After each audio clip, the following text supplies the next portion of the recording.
Hello, I'm Ines Alea from ToleratedCinematics.com, and today I'll be showing you how to create a monster vision in Adobe After Effects. It's really simple to create, but we used that in our short film and some people were wondering how we did it. So if you want to follow along with this tutorial, you can download the footage in the description so you have the same footage as I do, and I will right click and import that file. Import it in After Effects and just drag it immediately in a new composition, and there we have it. We have some footage from in the bushes watching what I'm doing here. So I will right click new and add a new adjustment layer, and there I will add a few things too. So I will go to Effect, Distort, and add a bulge effect, and you're going to see some buttons on the edges of that circle, and if you drag them out you can actually make it as large as you want it to be, something like this, so it covers the whole canvas. And then I will also click Pin All Edges so you're sure that all the edges are actually okay. Then I'm going to lower this to something like minus 0.5, and this is going to make it like it has a bigger field of view, so changing that up a little bit. Then I will right click new and add a new adjustment layer, and here I will add an ellipse tool. So double click on the ellipse tool here, and then I will see that I added a mask. Here I will subtract that, so now it's not going to be additive. If we click on the adjustment layer, effect, color correction, curves, we can drag down our curves so it becomes darker on the edges. Now we're going to press F on the keyboard to feather our mask right here. I'm going to increase that like so. And now we have some darkening edges, which looks a little bit more focused towards the middle here, towards the center. And then we can also go and affect blur and sharpen, and maybe add like a CC radial fast blur, and then we can just increase this to something like 50, which seems about right, but also just on the edges, and that's going to blur it like there is a lot of motion going on these edges.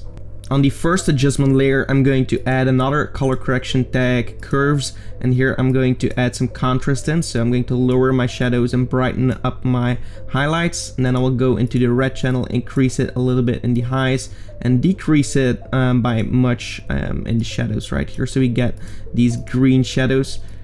Increase the shadows here as well, play a little bit, so maybe decrease the greens and keep it blue. For the blue channel, we're going to increase just the shadows. Okay, go back to the red, and I think it's a little bit too much in the highlights here, something like this. And also, I think it's a little bit too much blue here in the highlights.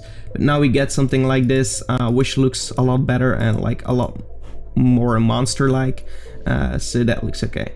And then go to Effect, Stylize, and you can add some glow if you want to like overexpose the highlights right here. So if we increase the threshold and just increase the radius here, and also increase the intensity, you would get some things like this. Could work if you're trying to do something like this. Could get you a nice effect like so. You can also go in the original colors and change this to A and B color, and just change the color here to something completely different, and then just increase the intensity to whatever you want it to be.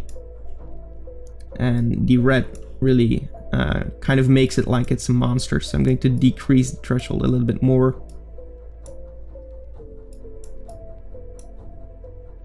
And this could work. You can play around with these colors.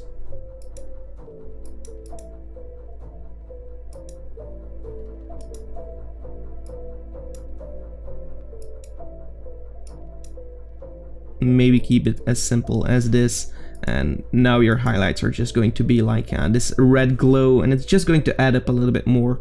Then you can also go to Effect, Sharpen, and add an unsharp mask, and here we can set this to 150, so it's going to sharpen everything a lot better. It's going to be more defined. And if we duplicate our unsharp mask by going to Edit, Duplicate, we can set our radius to something like 25, and that's going to make it pop a little bit more. And of course this is way too intense, so I'm going to lower my amount to something like 25. But if we uncheck that, you're going to see that it adds a little bit of a popping effect, which looks quite cool. Now we can also lastly add a color correction tag, tint, and that's going to make it black and white. Of course, lower the amount of the tint so it becomes something like this here, something like 25, and that's going to make it look a little bit better as well. If you go back to our second adjustment layer that we made, but it's on top here, it's subtracted with a feather of 500, and if we press M twice on the keyboard, and do it again, we can lower our expansion, so it's going to affect more of the edges, and if we do that, it's going to become darker here, so adds up a little bit better as well. Okay, so this looks pretty cool.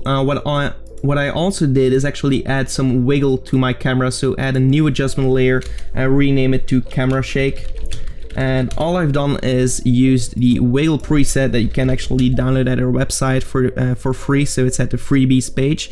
A link will be in the description. But if we add this wiggle preset and we just like put the frequency to something like 2 and the amplitude to something like 5, it's going to be wiggling a little bit, and that's going to add a little bit more motion to my scene and more camera shake, like it's actually a monster that yeah, he's breathing, and if you're breathing, you have a lot of movement in your head, so adding movement to your camera is really going to sell the effect that it's actually someone watching instead of being in camera position.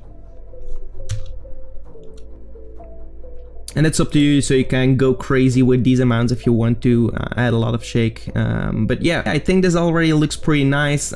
Play around with these settings. This is how I've created my Monster Vision. You can also play around with one of these settings. If you go back to the original adjustment layer and go to Effect, Color Correction, Colorama, you can do some really cool stuff with this as well. Like you can see right here, it's also like a special view. You can go in negative. That's going to give you an effect like this. Really cool for security cams.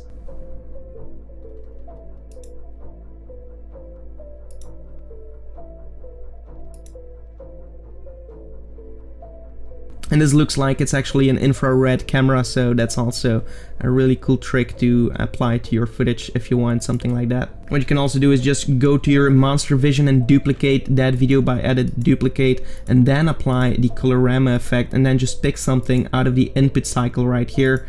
Just pick something that looks fancy like fire and smoke, and then go to toggle switches and go in one of the modes, and then just hold shift and press the plus sign to toggle between them, and then you can really go in them and see each different result. Most of the times it's just playing around until you see something that you actually like, so.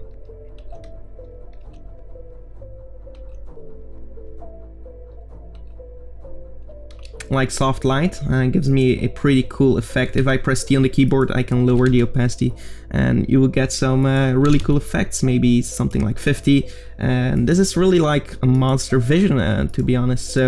So yeah, that's basically how to create a Monster Vision. I hope you enjoyed this tutorial. If you did, give it a like and also subscribe to the channel for more. Thank you so much for watching, and goodbye.